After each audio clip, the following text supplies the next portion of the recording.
भुक्कड़ ससुराल में दो बहू की पहली रसोई। हेमलता अपने बेटे अहम प्रथम की शादी लाव्या आराध्या से करवाकर उन्हें बहू बनाकर घर ले आती है। अरे आ जाओ मेरे घर की लक्ष्मी हो, तुम दोनों का खूब स्वागत है। आज मैं बहुत बहुत खुश हूँ। मेरे घर में भी बहुएं आ गई हैं। अब तो मैं निश्चिंत हो गई हूँ। बहुओं, तुम आ गई हो ना, तो अब संभालो अपने ससुराल को। जी माँ जी। हेमलता दोनों का गृह प्रवेश करवाती है।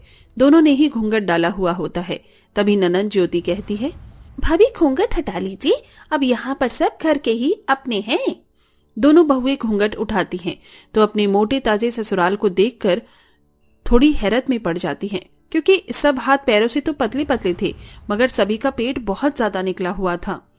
ये क्या, हमारे ससुराल वालों का पेट तो इतना ज्यादा बाहर निकला हुआ है कि कब प्लेट रखा जा सकता है। इतना पेट तो हमारे पड़ोसी हप्पू सिंह का निकला हुआ था, क्योंकि वो भुक्कड़ों की तरह खाते थे। कहीं मेरे ससुराल वाले भी भुक्कड़ तो नहीं? नहीं, आराध्या तो जरूरत से ज्यादा ही सोच रही है। ऐसा कुछ भी नहीं होगा। अच्छा सासू माँ, अब इजाजत दीजिए, मैं और ज्योति भी चलते हैं। अरे आज ही जा रहे हैं दामाद जी, कम से कम कल दोनों बहुओं की पहली रसोई होने तक तो ठहर जाइए। ये क्या, आप बरसात में थोड़े भीग रहे हैं? जो जाने की जल्दी पड़ी है तो बेटी तू बोलना कुछ। मैं क्या बोलूं माँ, तुम्हारे दामाद हैं, भाभी बोले तो रुक भी जाएंगे ये। शादीशुदा ननंद ज्योति के जोर देने पर आराध्या बोलती है, रुक जाइए ना नंदोई जी। अब तो बहुओं ने भी बोल दिया, जतिन बेटा जी ठहर जाओ। जी ठीक है भाभी, अब आप दोनों कह रहे हैं तो मना कैसे कर सकता हूँ। अच्छा बहुओं, अब तुम दोनों भी जाकर आराम कर लो। शादी की भागा दौड़ी में थक गई होगी ना, और वैसे भी कल पहली रसोई भी है। प्रथम अहम, ले जाओ अपनी पत्नियों को। जी माँ। दोनों दुल्हन अपने पतियों के साथ कमरे में आ जाती हैं। तभी थोड़ी देर में हर्षिता लाव्या के कमरे में आती है। अरे छोटी ननंद जी, आप यहाँ? कुछ चाहिए था क्या? हाँ भाभी, वो माँ ने कहलवाने भेजा है, सोने से पहले सबके लिए केसर मलाई वाला दूध बना दीजिए। जी अच्छा, अहम जी मैं दूध बना के देकर आती हूँ। ठीक है लाव्या। लाव्या किचन में आती है तो वहां पर बोरियां भर भर कर राशन और बड़ी टोकरी में भरकर सब्जी मौजूद थी। बाप रे, यहाँ तो कितना सारा राशन पानी भरा हुआ है। ऐसा लग रहा है जैसे मैं ससुराल के रसोड़े में नहीं, बनिए की दुकान में घुस गई हूँ। अब शादी वाला घर था तो हो सकता है हलवाई ने बनाने वाले खाने में से सूखा राशन बचा लिया हो। सबके कमरों में दूध देकर लाव्या सो जाती है। जल्दी सुबह उठकर आराध्या लाव्या सारा कामकाज करके पहली रसोई के लिए किचन में हाजिर हो जाती हैं। सासू माँ, क्या बनाना है पहली रसोई में, हमको बता दीजिए। हम सोच रहे हैं कि पूरी छोले बना लें और बेसन के लड्डू। भाभी सिर्फ इतने से बात थोड़ी ना बनेगी, हम लोग खाते पीते घर के हैं और सबकी अपनी अलग अलग पसंद है। मेरे लिए तो कचौरी, टिक्की, दही भल्ले और हाँ कढ़ाई पनीर, यही बनाना। ये सिर्फ मेरा ऑर्डर है, बाकी से पूछ लो। अरे ठहर बहू, मैं ही बता देती हूँ। मेरे लिए मसाला कचौरी, पालक पनीर और साथ में पुलाव बनाना। जी। और तेरे ससुर जी के लिए मक्के की रोटी और काशी फल की सब्जी बनाना। बाकी तुम दोनों अपने पतियों की पसंद तो अच्छे से जानती हो। अपनी ननंद नंदोई के लिए राजमा चावल बनाना और कम से कम भी 4-5 किस्म की मिठाई तो बनाना ही बनाना।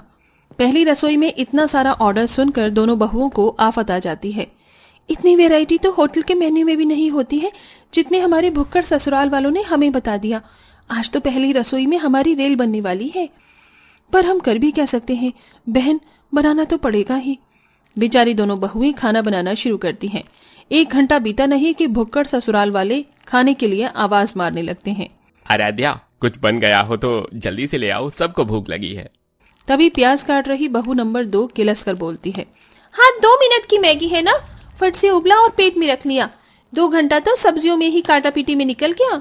अभी तो बहुत काम बाकी है, ऊपर से गैस इतना मरा सा जल रहा है। अभी मिठाई का मिश्रण बनाना है, आटा लगाना है, पुलाव बनाना है, जल्दी हाथ चलाना पड़ेगा। लगभग 2-3 घंटे के बाद दोनों सारा खाना तैयार करके परोसती हैं। तभी हफ्सी ससुर जी हाथ मलते हुए बोल पड़े, अरे वाह, कितनी बढ़िया सी खुशबू आ रही है खाने में। आज तो मैं दबा कर खाऊंगा। हाँ चलिए सबको ही खाइए। ससुराल वाले भुक्कड़ों की तरह खाने पर टूट पड़ते हैं, जिसे देखकर बहुएं चिंता में आ जाती हैं। बाप रे आराध्या, ये तो सारा खाना इतनी जल्दी जल्दी लपेटे जा रहे हैं जैसे कि हमारे भुक्कड़ी ससुराल वाले आज के दिन के लिए जन्म भर के भूखे लेकर बैठे हों। अरे ये रसमलाई तो बहुत अच्छी बनाई थी, थोड़ी और बना लो। हाँ भाभी, और ये थोड़ी राजमा भी बना लेना। अरे हम दोनों के लिए बना रही है, बहू तो मेरे लिए 10-12 पूरी और बना लेना। एक एक करके पूरे भुक्कड़ ससुराल वाले सारा खाना दोबारा से बनवाते हैं, जिसमें दोनों बहुओं की हालत खराब हो जाती है। अरे भाभी कहाँ रह गई? अभी तक मेरी कचौरी नहीं लाई। अरे ला रही हूँ बाबा, इस छोटी ननंद का पेट तो सबसे ज्यादा पहाड़ है। पता नहीं ये भुक्कड़ ससुराल वाले खा खा कर कहाँ रख रहे हैं, पेट ही नहीं भर रहा इनका। बहुत सारा खाना खाने के बाद उनकी भूख शांत होती है। तभी सास एक खट्टी डकार लेकर कहती है, बहुत लजीज खाना बनाया था बहू, तुम दोनों ने, पेट भर गया। शुक्र है भगवान मीरा, आज तो सबने थका दिया। कोई नहीं, पहली रसोई थी, शायद इसीलिए इतना ज्यादा कुछ बनवाया। रात में तो हल्का फुल्का खाएंगे। बेचारी दोनों बहुएं थक कर जाकर कमरे में लुढ़क जाती हैं। रात के खाने का टाइम हो जाता है। अरे भाभी, रात के खाने का टाइम हो गया, आप क्या बनाएंगी? अरे ज्योति दीदी, आप तो अपनी ससुराल जाने वाली थी ना, आप गई नहीं? नहीं भाभी, जतिन को आप दोनों के हाथ का खाना बहुत पसंद आ गया। वो कह रहे थे हफ्ता 10 दिन यहीं रुकेंगे। तभी सास नई फरमाइश लेकर पधारती है। अरे बहू, ऐसा करो, दोनों रात के खाने में छोले पूरी, रायता, चावल और मीठे में रबड़ी जलेबी बना लेना। ये सुनकर लाव्या हिचकिचाते हुए बोली, लेकिन सासू माँ, पहली रसोई में इतना तेल मसाला वाला खाना बना था, अभी के लिए फ्राई दाल चावल बना लेती हूँ।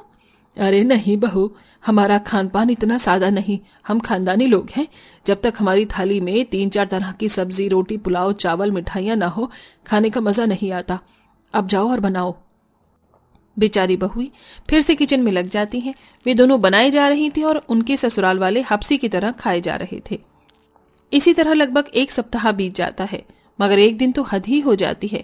पूरे के पूरे भुक्कड़ ससुराल वाले सुबह के 4-5 बजे उठकर ही डाइनिंग टेबल पर आकर बैठ जाते हैं और हेमलता बहुओं को जगाती है।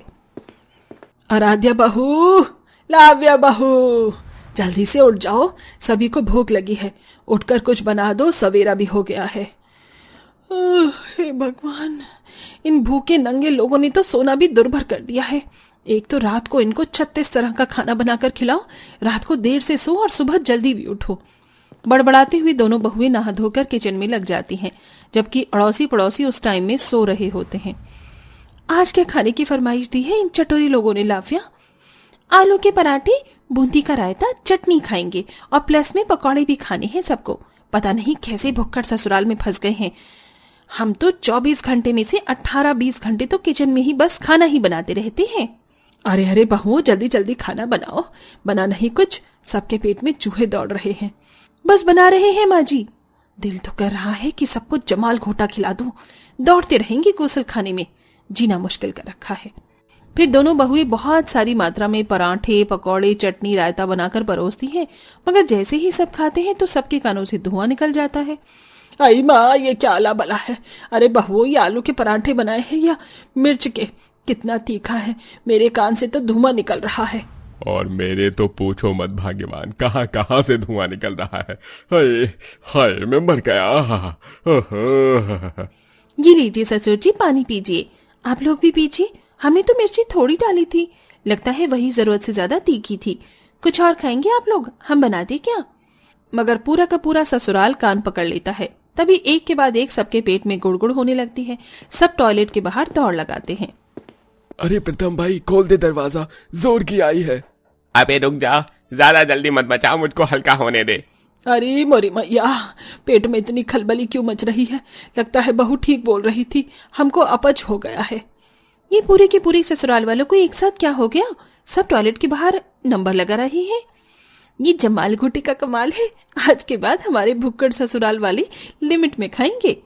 ऐसा कहते हुए दोनों हंस पड़ती हैं। उनका प्लान भी काम कर जाता है। नंद नंदोई पहली फुर्सत में अपने घर चले जाते हैं और बाकी बचे ससुराल वाले कम खाने लगते हैं।